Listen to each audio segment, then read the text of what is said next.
Card की वजह से मैं बहुत सारा परेशानी है और इसकी वजह से मेरा बच्चों को मैं पैदाइशी बना नहीं पा रहा हूँ मेरा वजह से, और बच्चों को पढ़ाने के लिए मसला हो जाता।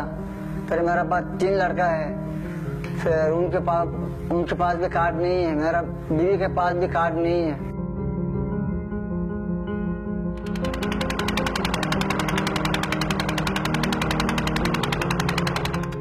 मेरा मामा भी दोनों मर गया।